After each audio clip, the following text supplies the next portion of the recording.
Abra comigo no livro de Joel. Esse texto também é o texto principal aí dos estudos da célula dessa semana. Você vai perceber, quem já teve a célula aí já estudou esse texto. Mas Deus ministrou muito forte no meu coração hoje de manhã sobre esse texto, e eu quero compartilhar com você também.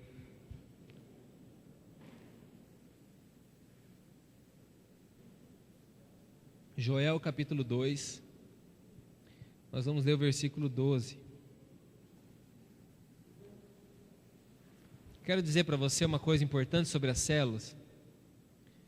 Até tem muitas pessoas, pessoas que vêm à igreja, pessoas que não vêm, que precisam de uma visita, precisam de um acompanhamento pastoral. E hoje nós não temos somente um pastor na igreja. Todo líder de célula já tem um coração de pastor, exerce uma função de pastor, cuidando das pessoas. As células então servem para pastorear as pessoas. Quando você então recebe a visita do seu líder de célula, você está recebendo a visita do seu pastor. Entendeu? Quando você recebe uma oração do seu líder de célula, você está recebendo a oração do seu pastor. E a gente está junto. Os líderes de célula, a gente se comunica, a gente está um orando pelos outros, né? Tem também uma hierarquia. Eu cuido dos líderes dos homens, a Márcia cuida das mulheres, e assim a gente vai pastoreando a igreja. Porque se dependesse realmente de uma pessoa só, por exemplo, se dependesse só de mim, como pastor da igreja, de cuidar de todos vocês, meus queridos, vocês estariam muito mal cuidados, porque eu não daria conta. Mas graças a Deus, o Senhor tem levantado muitas pessoas com o coração de pastor nessa igreja, que tem cuidado não só das pessoas que estão aqui, mas de muitas que talvez nem venham à igreja ainda, tem amado essas pessoas, não é verdade? E nós já declaramos sobre essa igreja que aqui, todas as pessoas que entrarem aqui vão receber um coração de pastor, em nome de Jesus. Fala para o irmão do seu lado, então seus dias estão contados para ter um coração de pastor.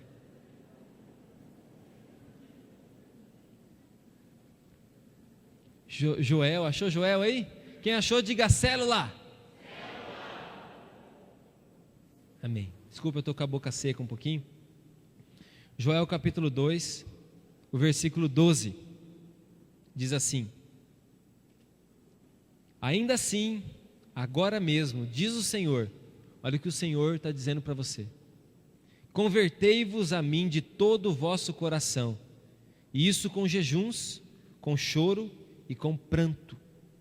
Rasgai o vosso coração e não as vossas vestes, e convertei-vos ao Senhor, vosso Deus, porque Ele é misericordioso. Fala comigo, misericordioso, compassivo,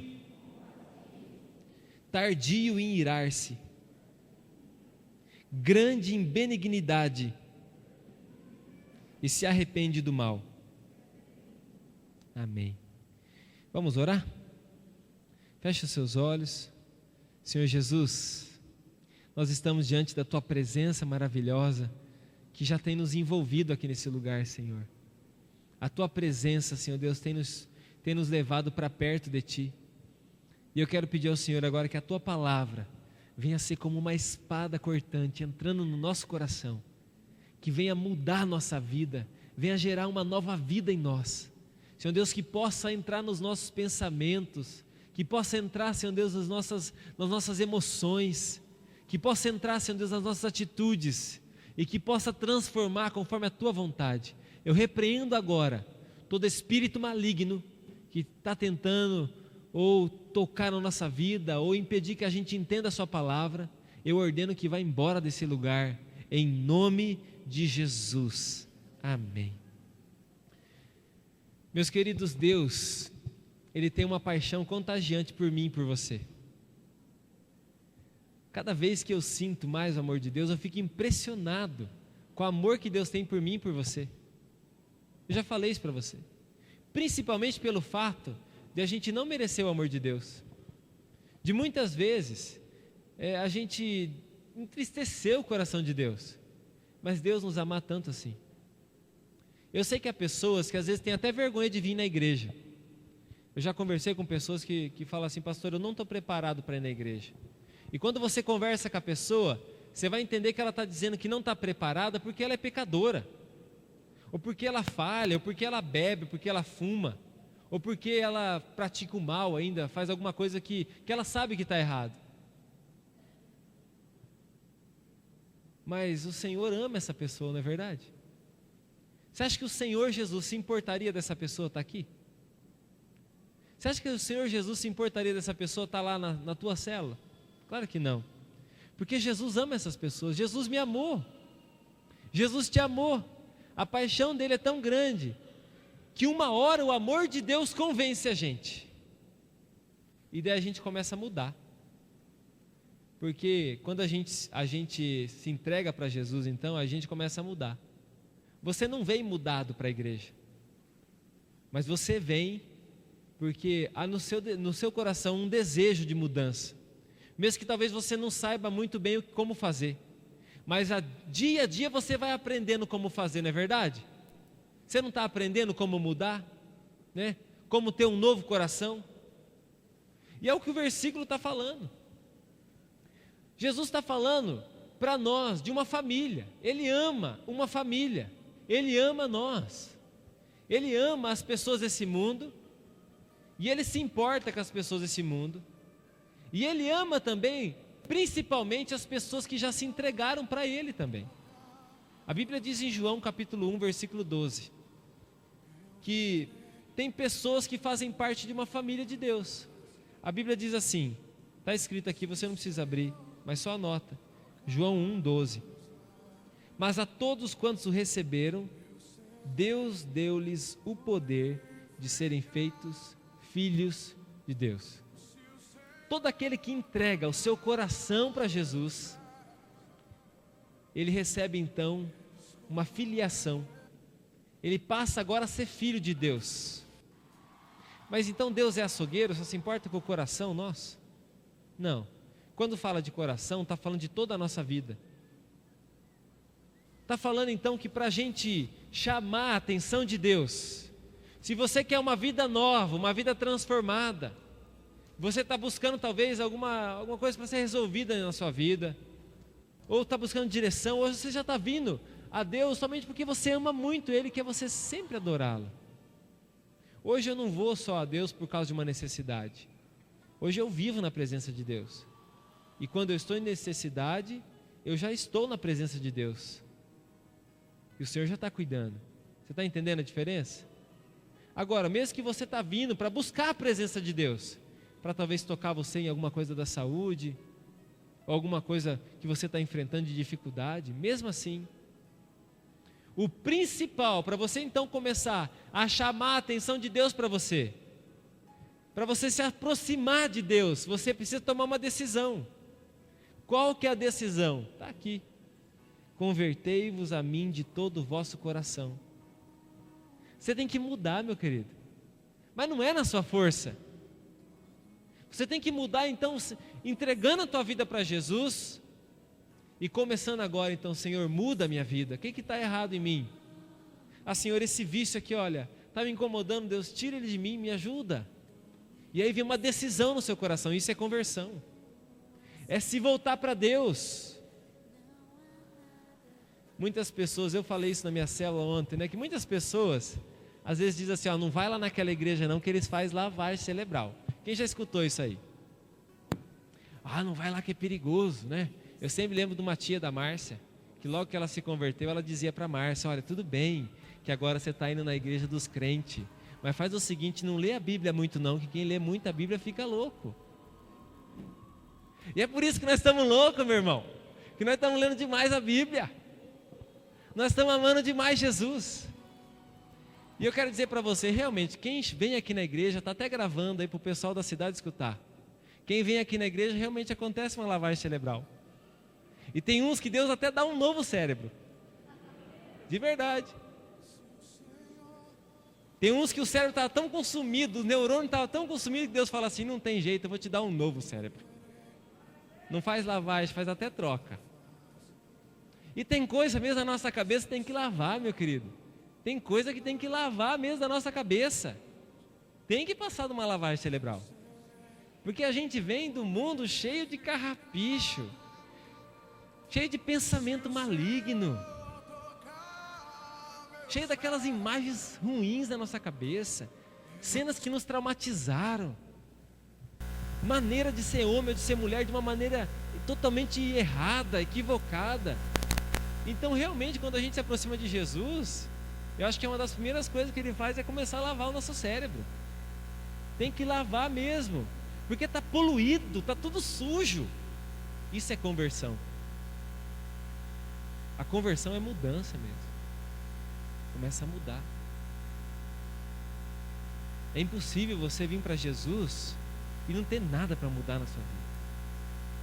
E às vezes Jesus começa a mudar coisas que a gente até gosta demais, que a gente está colocando em primeiro lugar na nossa vida, que deveria estar em segundo, mas a gente coloca em primeiro. E aí Jesus nos ensina, né?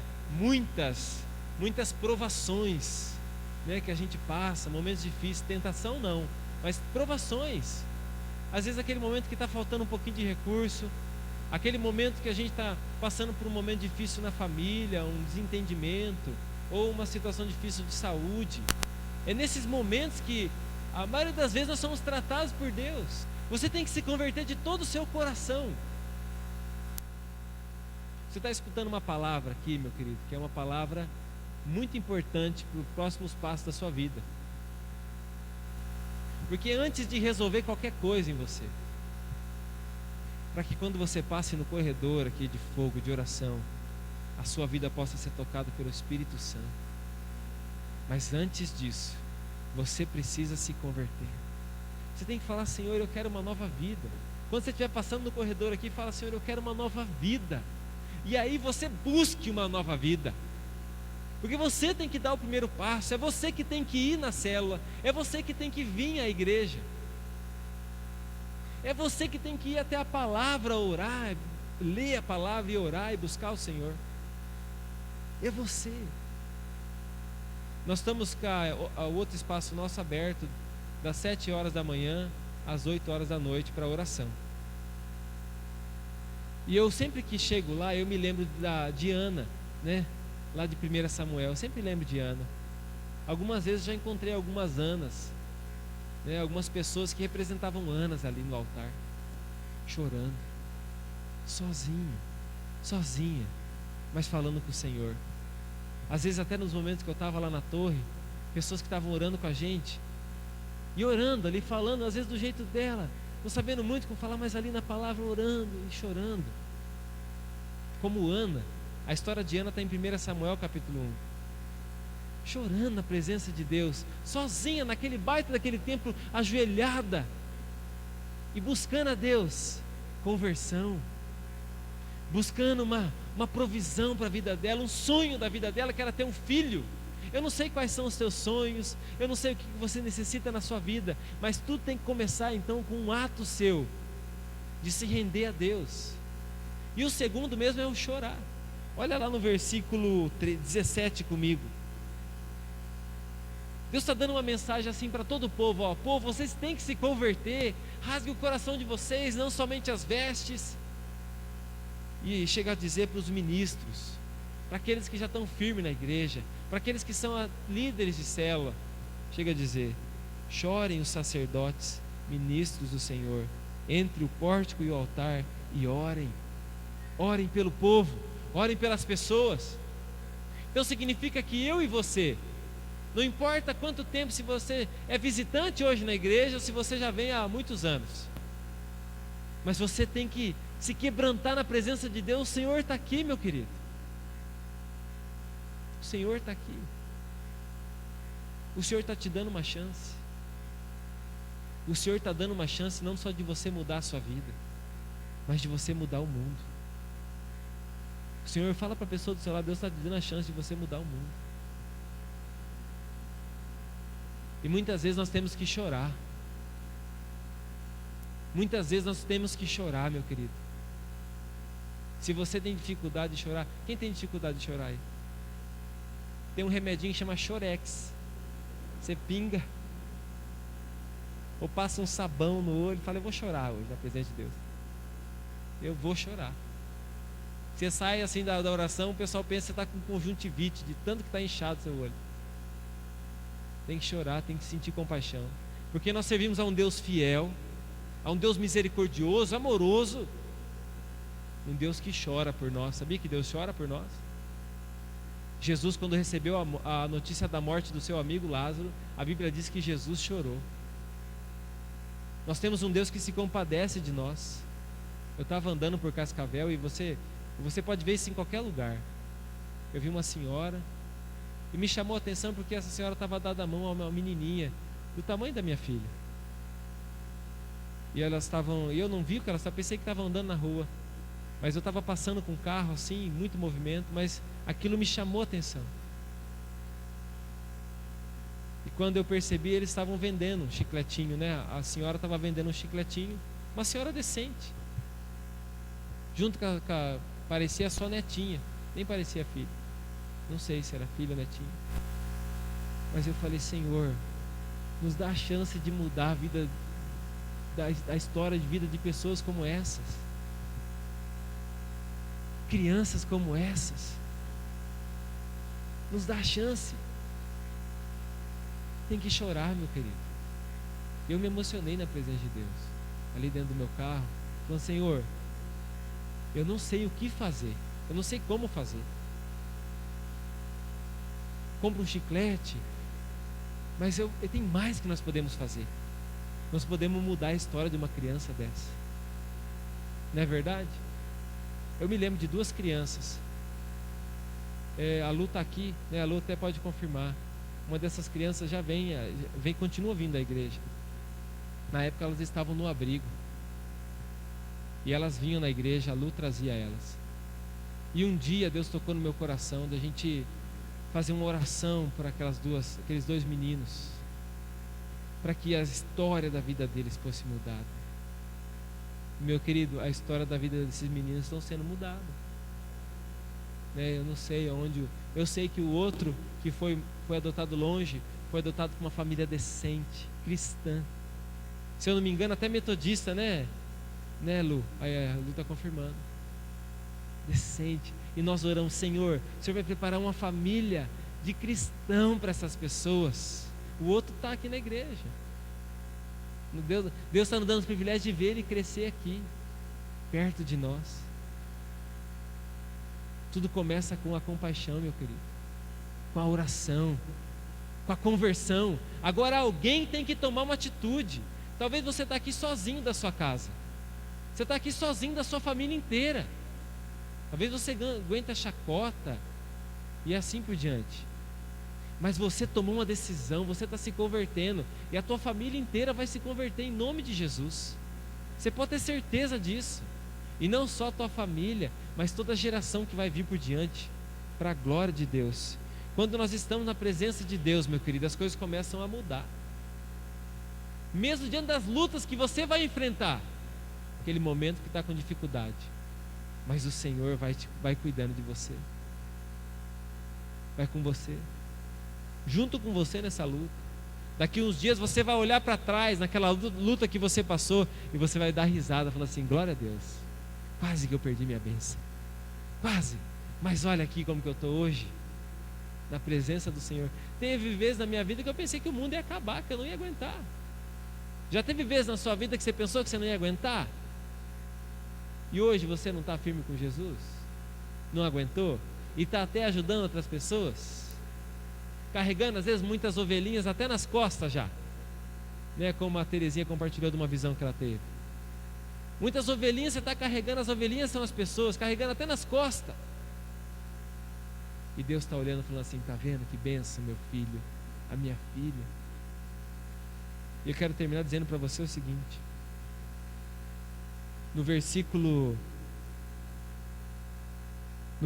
9 do capítulo 3 de Joel mesmo, Deus continua dizendo para esse povo que tinha que se converter, e agora Ele dá uma palavra de ordem para eles, dizendo assim: proclamai isso entre as nações. Quer dizer, vocês eram um povo derrotado, mas agora eu vou colocar vocês entre as nações. Vocês estavam presos num exílio como escravos, mas vocês vão sendo soltos. Eu vou trazer uma chuva sobre a terra de vocês, vai prosperar, vocês vão colher muito fruto. E olha, proclame agora nas nações, apregoe guerra santa, e suscitai os valentes. Levante mais pessoas por essa bandeira. Cheguem-se, subam todos os homens de guerra. Forjai espadas das vossas relhas de arado e lanças das vossas podadeiras. Diga ao fraco, eu sou forte. Um povo que estava saindo humilhado de uma escravidão, mas Deus está falando assim: agora vocês estão restaurados, eu vou abençoar vocês, vocês jamais serão envergonhados de novo. Agora diga a vocês que antes era fraco, eu sou forte. Mas que o Espírito Santo ministrou no meu coração. Eram pessoas simples, meus queridos. Não eram homens ou mulheres que estavam preparados ou que se achavam preparados. As armas deles eram uma roçadeira, eram as relhas, eram as foices, eram as coisas que usava para trabalho, era a enxada dele, é o enxadão. Essas eram as armas que eles tinham. Mas Deus está falando assim: agora essas armas vão ser transformadas. Deus está falando para pessoas simples aqui. Você tem seu trabalho, você tem sua atividade. Talvez você trabalha como um pedreiro, trabalha como um eletricista, trabalha num departamento, alguma coisa numa loja. Pessoa simples, vende uma roupa. Todo mundo, uma atividade, uma profissão que você tem. E Deus está falando assim, ó, de você. Então Deus está falando para você, hoje, quando você passar nesse corredor, não minimiza o poder de Deus, de olhar só para o seu problema. O seu problema é assim, ó, para Deus. Está assim para você, mas é assim para Deus.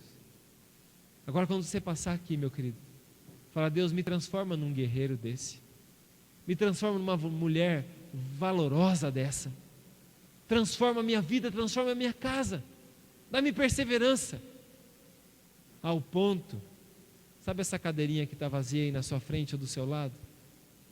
Essa cadeirinha aí está reservada para aqueles que ainda estão presos, para aqueles que ainda estão vivendo escravizados por esse mundo, para aqueles que estão enfrentando o problema e não estão tendo o privilégio que você tem de saber o caminho da resolução dos problemas deles. Essa cadeirinha aí está reservada para essa pessoa. E quando você passar nesse corredor, você ora por essa pessoa. Fala: Senhor, o Joaquim, o João, a Maria, Senhor, eles precisam te conhecer também. E eu já quero adiantar o que Deus vai falar para você.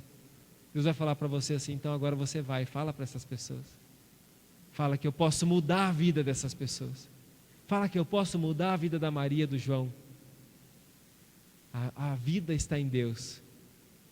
Jesus disse que Ele tinha uma vida abundante para dar para nós. Quero que você feche os seus olhos.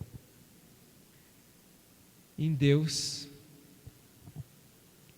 você jamais será envergonhado. O mundo tentará te envergonhar.